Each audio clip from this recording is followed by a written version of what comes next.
Hello and welcome. I've just picked up this Alpinestars Cro Mega DX from 1992. I've got 2 weeks to complete this in, so it needs to be very fast. I've already had a MS Racing from 1989-90, I can't remember which one. It was also DX equipped.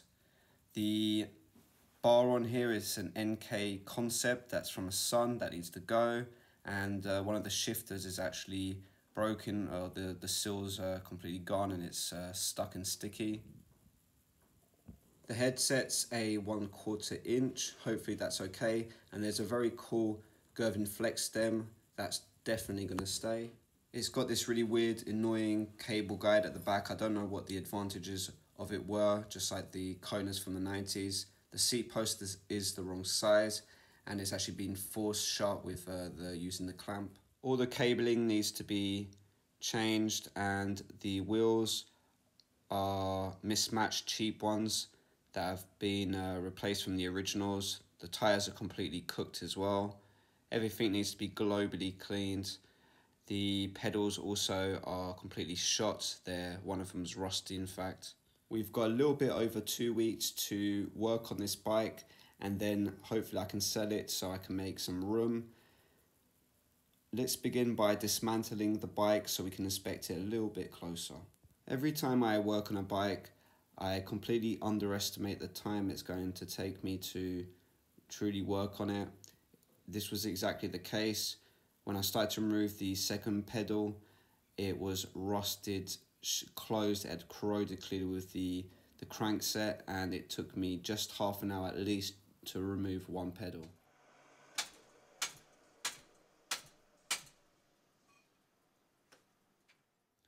I stuck on some WD-40 to try and see if I could loosen up the threading. Eventually I literally had to just try and remove it, turn it around bit by bit until eventually it came out. Part of the threading for the crank arm was damaged and it came off with the pedal. Hopefully I can try and re-chase it. I'm going to grab another pedal and see if I can put some newer threading at the beginning. Hopefully the threading at the back will be able to hold the pedal anyway, so I don't need to actually find a new crank arm to replace this. Thankfully I was able to re-chase it using the pedal, so I don't need to change the arm now.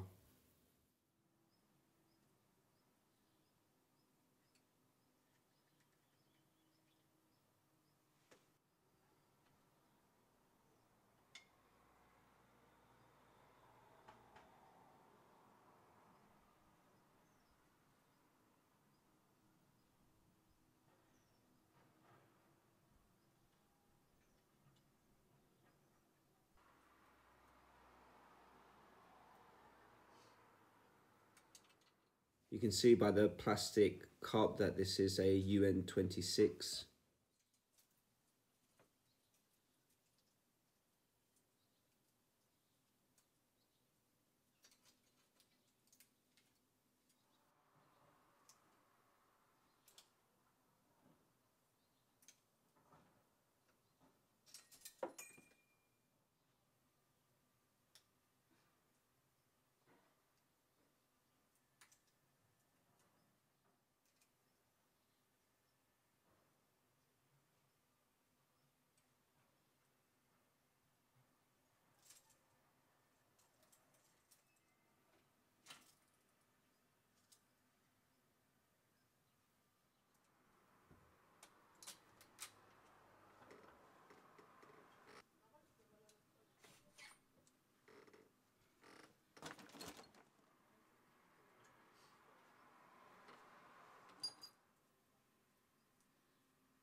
Judging by the spindle length, it's the correct size, 122 for the DX or MT62 crankset. Everything's removed from the frame. It's baking hot outside, so I'm going to finish for today. Was it Salsa that offered the opportunity to return your used grips to be recycled? I can't remember.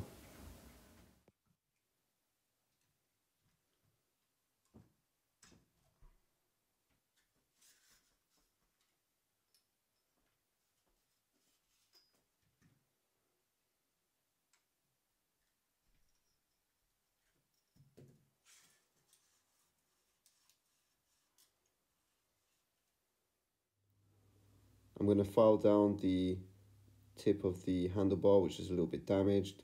That way it doesn't scratch up the shifter.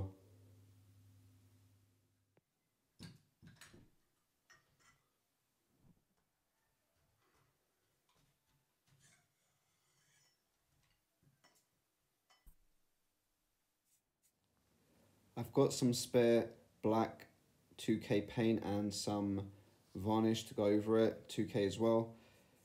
So I'm going to respray paint the DX levers for the shifters, and also I managed to find a seat post. The correct size for this frame is 29.4. Unfortunately, the seat post was a little bit scratched up, so a new coat of paint will make it at least aesthetically pleasing, although it won't be very long term. The old seat collar was pretty much damaged, and it was missing the other end of the skewer. So I managed to find another one. I think it's 32 diameter, this one, but it looks like it's working. So I'm going to just give it a bit of a spray paint to make it look a bit more presentable. And the advantage of this one also is that the cable guide that goes at the back of this will be centered. Quick look at our donor bike, which I think is kind of interesting on its own. It's a 992 Decathlon Squad. I got this from an elderly gentleman, and I got it for very cheap, €45 in total. It's quite nicely equipped, full DX. The wheels are XT, and I think the headset is possibly XT as well. So the wheels are mainly what I wanted anyway from this. The rest I'll just keep for future purposes. I think it's really cool that the Decathlon clearly copied Alpinestars, most likely anyway, and had a similar frame shape. Another lovely heat wave. We can finally now assemble our bike with the donor parts. Let's crack on. I really hope that this headset is not completely pitted. Hopefully just a bit of grease and it's working good as new.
The brakes have undone themselves and the Shimano diagram is of very little use in helping you put them back in order. The caps at the back of the brakes are supposed to go in a specific order.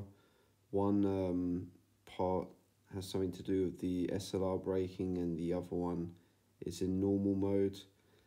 The diagram just seems to point the plastic caps, or the pointy part on the plastic cap, to be going downwards. So I don't know, I'm going to just try that, and if it doesn't work I have to swap them out again.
Out of all the tools I have, the 40mm wrench is something I don't really ever use. So we're going to have to use some other tools to make the adjustment. On these older Shimano brake levers, you need to put a shim on the barrel of the cable so that it stays in place, otherwise it will move about inside the lever. I really want to get some better grips, but the local prices are just too much and I haven't got the time to get some online and get them delivered in time before I leave.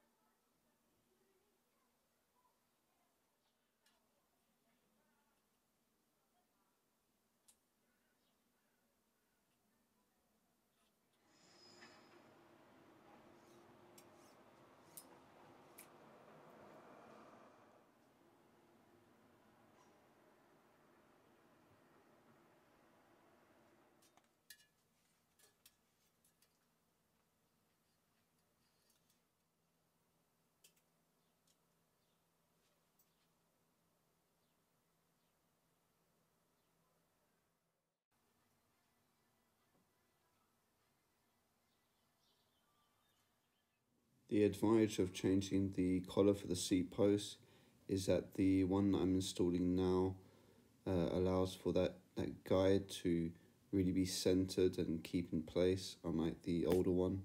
I'm not too sure how to put the cable housing between the cable guide and the stopper on the frame.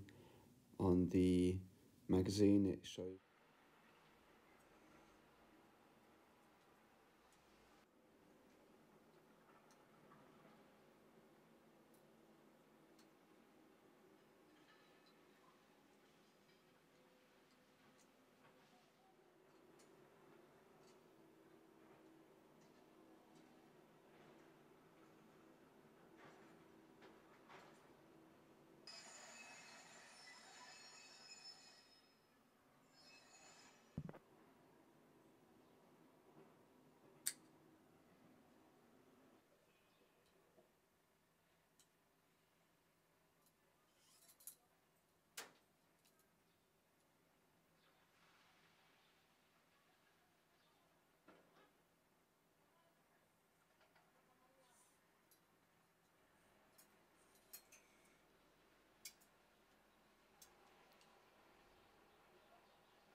If I had more time on this project, I would have got some beefier tyres.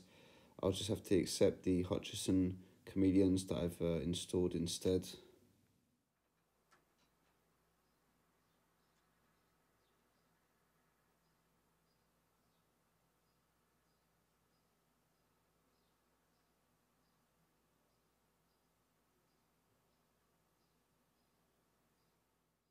That's it for today. We're going to finish up tomorrow. It's way too hot outside. Lo and behold, the brakes are not working. I'm going to have to rearrange the plastic caps at the back of the brakes. So for these plastic caps, there's a left and a right stamped at the bottom. You need to put those on the appropriate brakes. There's also a normal and an SLR side. You need to make sure that that pointy part is sticking in front of the kind of stopper at the top there, and also the spring needs to be in the correct position. So I think I'm okay now.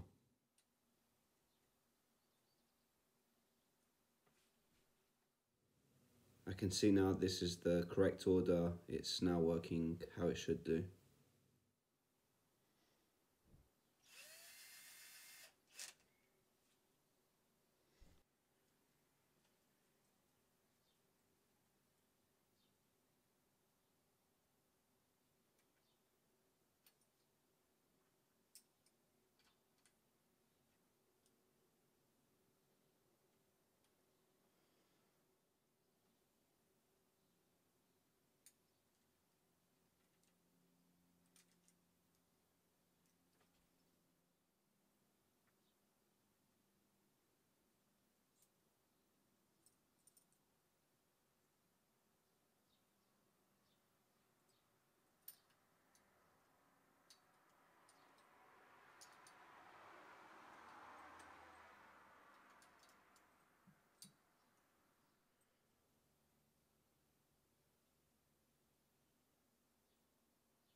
Right, so I'm trying to figure out the length of the chain.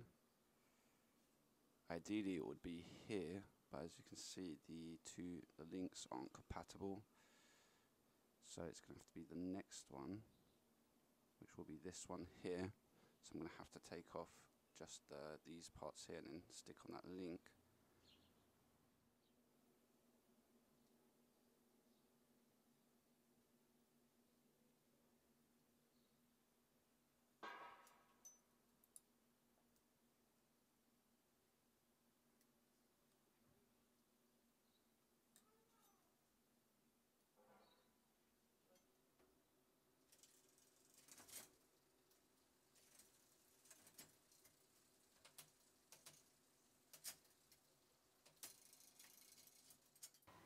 Something's very odd with the shifting. Even though I've dialed up the derailleur, it seems to be just jumping a ton of gears when I go into a lower gear. I'm going to meditate on this until I find a solution for the issue. The rear wheel appears to have an issue. The rim keeps rubbing onto the pad, so I'm going to make some minor adjustments to make sure that the rim is nice and true.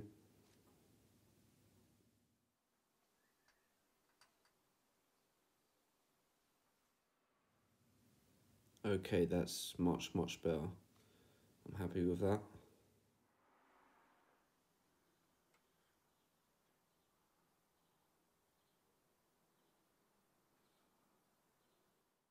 I've got two spare mismatched pedals, a right XT and a left DX.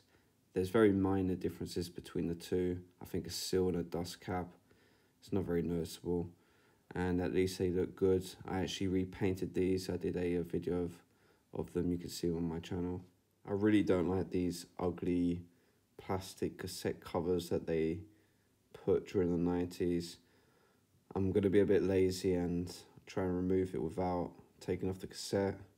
I have a feeling it's going to take me longer than doing it this way than actually removing the cassette, but I've started now. You know what, it would have been easier to have just removed the cassette. The amount of time it just took me to cut this out. So I continued having issues with my shifting.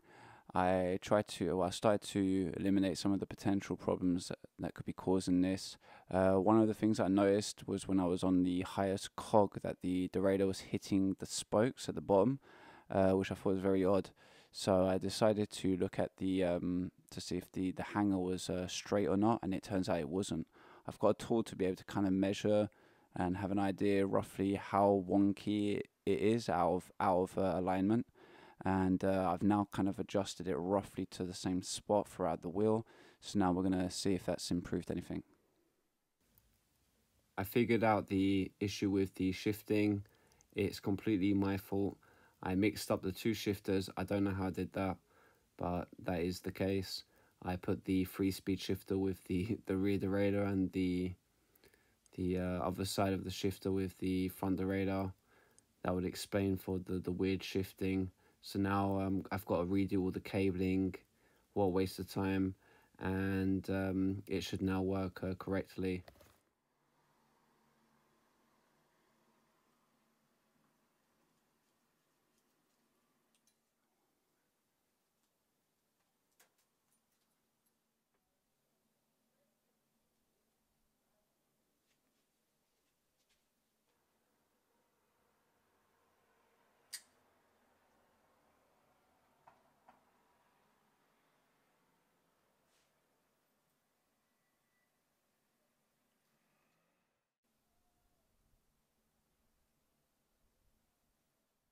Lo and behold, the shifting is working correctly without even really any adjustments.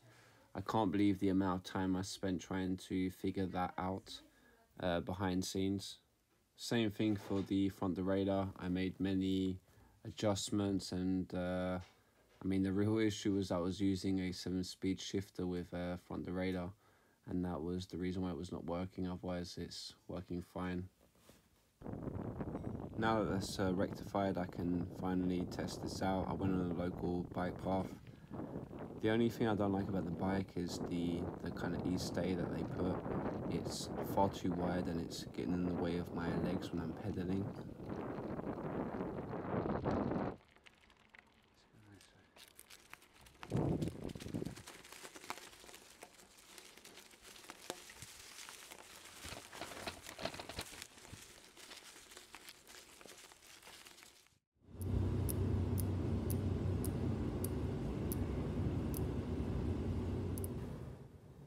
I'm going to present the end product. I would have liked to bling up the bike a little bit, so I don't know, some possibly silver coloured or red, anodized little bits and bobs. Also the tyres, I think the tyres mainly, I would like to have them a little bit chunkier. There's quite a lot of spacing there between that fork and at the rear as well, so you could put some beefy tyres.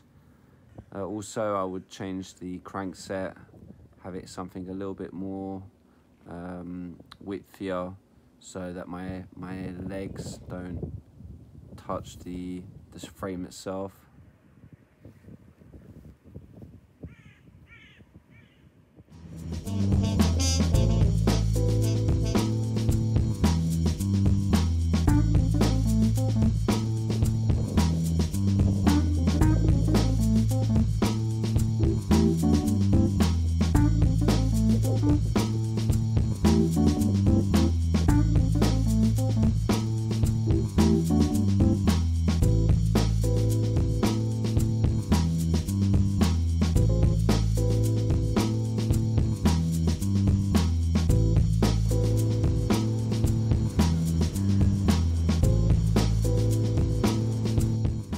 Understand the advantages of that cable guide at the back, other than the possibility of damaging one that would be welded on.